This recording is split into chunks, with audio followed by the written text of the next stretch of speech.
Hello. Welcome back to Wanna Grab Coffee, your favorite working mom podcast. We got a quick one today because I have just returned from the depths of hell. I want to talk about lice, baby. Let's talk about lice, baby. Um, and no, this is not a sexy topic, but I want to be able to inform you and help you to combat some of the myths about lice. Because I just, as I said, went through the depths of hell, all 17 layers of them, um, from a very unexpected lice outbreak in our home. I don't even know what to call it, but the point of this whole podcast is kids are gross. Kids bring home the most disgusting stuff. And if you thought the act of birthing your baby was the hardest thing that you'd ever go through as a parent, I'm here to tell you that you're wrong.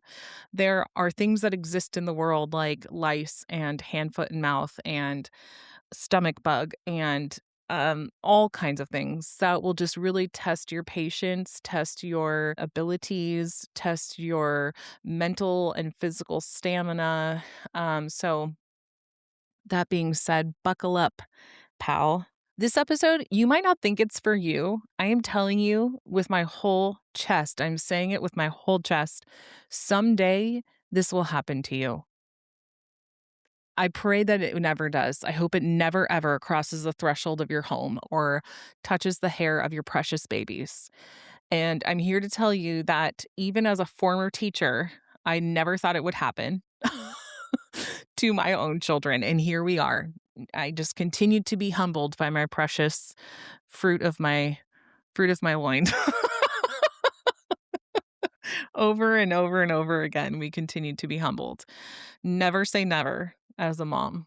Hopefully your school sends these out, but we've all received the notification of, hey, there was a lice outbreak in our class. Now, public schools are making a shift, at least in California, at least in my city, for my specific public school district, making a shift away from what we've seen in the past. Now, when we had lice growing up, I know in California, the teachers would send the kid home and don't come back until it's gone. Okay, fine, somehow. When my kids were small at a private school for preschool and kindergarten, immediately the kid was sent home and a notification was sent over email. I appreciated it as a parent because I could keep a heads up on what was going on, and make sure that I could treat my kid if they needed it and or prevent sickness of some kind that's easily transferable, right? So, um, public schools, and there's no shade to either one, but I prefer to stay more informed. My specific district that my older children are not required by law to send a notification, to send the child home, or to require that the child is treated before they return back to school. That child could sit in the class for months and months, infested with bugs, where all the kids can see it and they're just miserable, scratching their head, easily transferring to all the kids around the school. It is an awful policy. I wish that our public schools would do better. That being said, this happened at my child's private school, my preschooler. They're super on top of email notifications where, anything that's really super infectious and or impactful like lice is something that will be communicated back to parents. So I got the email, hey, there's somebody came in with lice. I'm like, okay, cool. We've been through this many rounds before. We've never gotten it.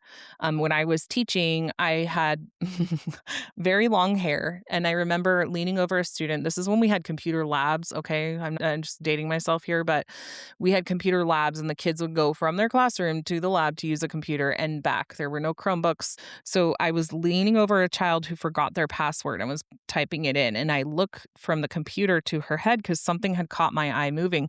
And I saw her head was just infested with bugs, this poor kid, right? But immediately, like, we removed her from the class quietly so she wouldn't be embarrassed. And we sent her home. And I remember learning at that time, um, this is myth number one, that lice don't like dirty hair. And I had thought, well, it's a bug. Of course, it likes dirty hair, right? And kids can be dirty and gross sometimes. But actually, lice love clean hair. because they can lay their eggs on the strand of hair and it stays. If your hair is dirty, if it has hairspray, if it has any kind of, the lice tend not to like that hair. So, myth number one, lice like dirty hair. False. They love clean hair. So, guess what? In places that are highly affluent, or just children that require being bathed in general, they are magnets for lice. Now, lice can be contracted anywhere and then shared, and it feels really awful because it's done like through hugs or laying down and reading and playing on the carpet at school and all that kind of stuff. It's transferred through usually like an emotional, sweet connecting act. And now, then you have to go the opposite direction and tell kids that you can't hug each other. You got to give each other high fives or whatever until this nasty outbreak has gone away. So we received the email. My daughter had been itching her hair, but she is 4 and she does shower herself. So there are many times where she has left shampoo in her hair or conditioner or that gets her scalp kind of itchy. It was also a very it was more dry season. It hadn't been raining at all. So I thought, oh, well, maybe she just left some shampoo in her hair and she was itching her head. Well, um, we got another notification. I mean, our class got hit over and over and over again for weeks. And we get another notification. I decided, you know what? I'm going to put my teacher hat on. I'm going to put her hair up in little ponies as much as I can. And then I'm going to shellac it with some hairspray, some good old fashioned herbal essences. And just make sure that those lice don't have a chance to even come in on her head. And I did some checks on her hair. The school nurse checked her hair. Everything looked fine. I even checked her hair the day that I sent her to school and she got called home. Spoiler alert, she got called home because I don't know how I missed it, you guys. There were actual adult bugs crawling through her hair. So I don't know how to explain to you the horror, embarrassment, shame, um, or I'm recording a podcast. Please stop knocking. Go ask daddy for help. Um, I don't know how to express all the emotions that were going through my head at that time. And um, it was, 1 or 2 hours into my workday. So I had to call out of work, cancel all my meetings, take PTO, immediately grab her from school and and then I was on my way to Walgreens to get some lice shampoo and figure out what to do. I had no idea what to do. We're sitting in the Walgreens parking lot and I call a lice salon nearby and I just talked to her about it, what her fees are, whatever. And she said, I will clean her hair in a day. You will be able to send her to school the very next day because she will be cleared of all these bugs. And I was like, take all my money, take every single cent of my dollars. Um, Not because I want her to go back to school immediately. I mean, that's nice. I mean, you got to be completely honest as a working mom. It's really, really hard to juggle those things. I had just come off, a couple weeks of random sick kids at home.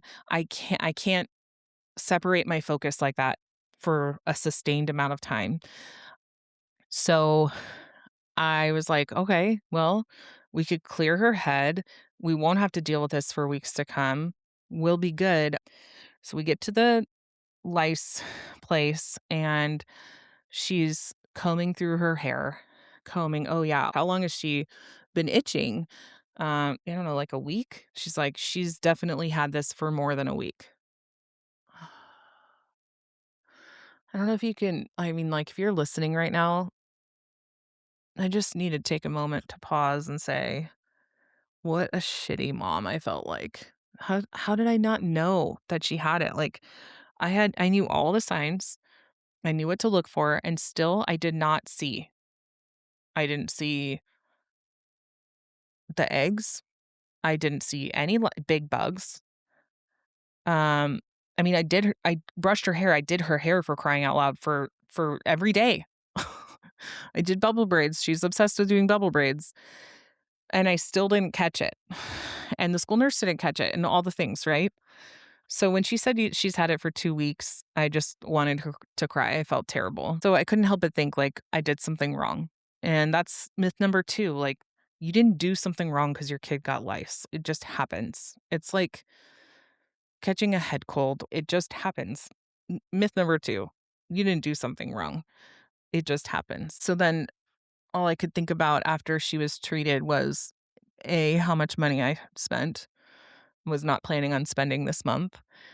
Um, and then B, our entire house now has to be checked and cleaned. And so when I say that I took PTO in the early morning of that day when she was called home and did not hit the bed until 12 hours later of deep cleaning our house from top to bottom in the way that you're supposed to, of sheets and stuffies and pillows and favorite blankies and clothes and couch covers and vacuuming everything and anything that literally has a fiber like hair, or fur or some kind of cloth, cleaning all of those surfaces because, kids lay on everything. They sit on things. They're all over the couch. They're on the ground coloring and laying down and, playing with their sisters and stuff. Then I couldn't help but think about, oh no. My girls love to lay in bed and read together at night, and they all were sharing a bedroom at the time, with their little trundle and bunk bed. And so my stomach just sank. As soon as I talked to the lice lady, we went home and I started cleaning and I thought, okay, well, when my big kids get home, I have to do this whole process to them. Um, and which, by the way, spoiler, my 4-year-old ended up screaming tears to the point where she was just like inconsolable because it hurt so bad to treat her head. And I had to do that 2 more times when we got home as part of her treatment, as the weeks went on. So I'm thinking, "Oh, great. I've got one kid with really long hair that's wavy and hard to brush as it is. That's gonna be super fun to get through that. It's super thick too. I've got another kid with short hair. She's pretty tough. We'll be able to get through that. I gotta check my husband and I gotta check my thick, long hair, um, and treat it. And, we're $200 and 12 hours into this process, and I'm facing myth number 3, which is your whole house is gonna get infected. Well, that's not true. Just because one of them has it doesn't mean all of them do. There's a high chance though. So it's impossible to get rid of is the 5th myth.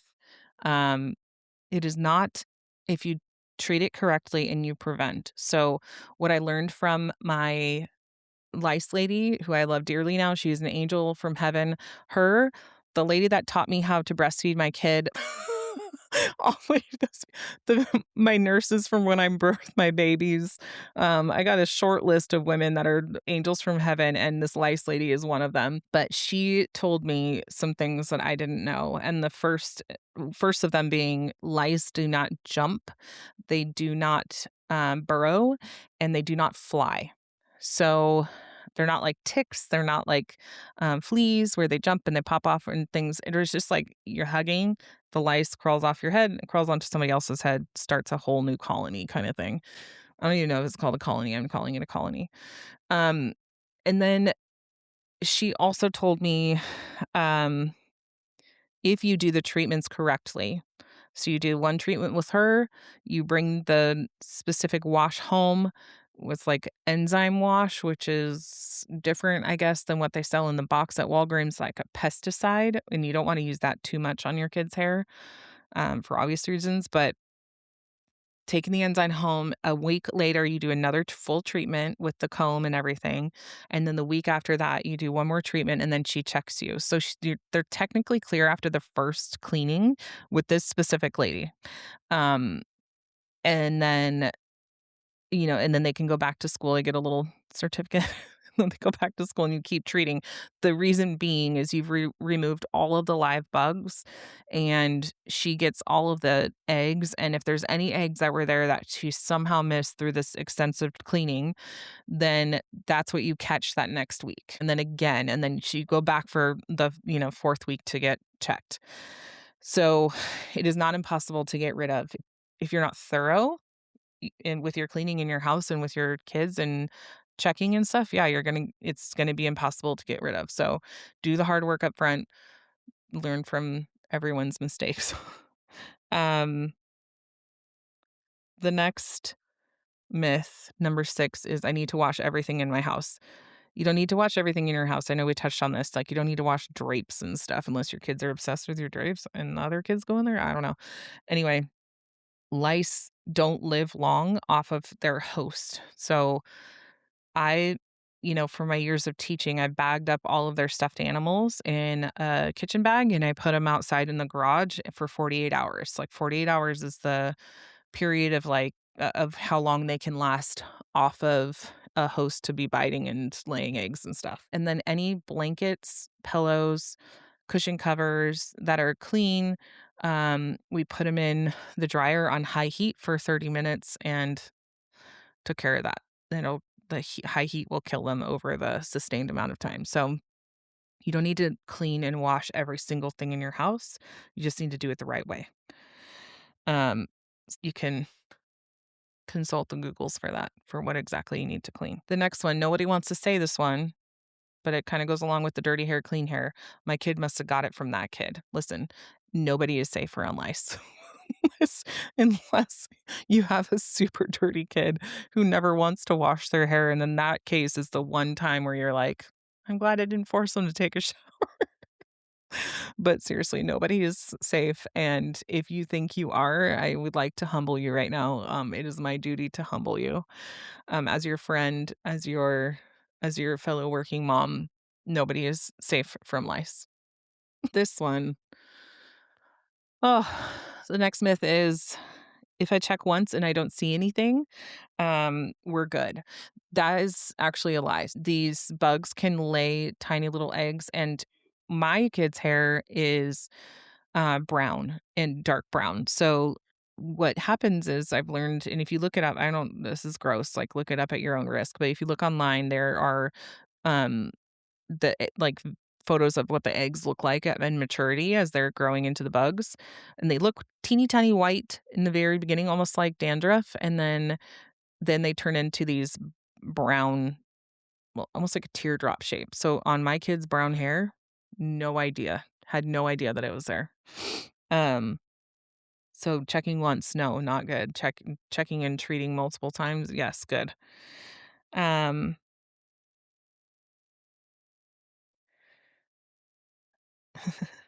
this is my favorite one and probably our last one. This is gonna ruin my entire week. It did not ruin my entire week, but you know what did ruin my day? Taking off for 12 hours, cleaning the entire house, and then our air conditioner broke. So I am literally standing in a sports bra and my underwear in my kitchen while my kids cry on a chair while I'm just scraping their hair and and checking and treating every single one of them on my feet for a good like 4 or 5 hours straight. It was the least amount of fun I've had in a very long time. So anyway, wanted to combat some myths. I have some tips and tricks that I'll probably share in a different episode, but what I would say is, and if and when this happens to you, you are not alone. Send this to a friend who might be going through it, or if it's at your school, you might want to listen to it again or take some notes from the show notes for what to do if it does happen to you. If you've already had it, solidarity, my friend. Okay, I need to go. I'm a little bit loopy with the thought of ever catching this again. So have a great week. Love you all, and I'll talk to you soon.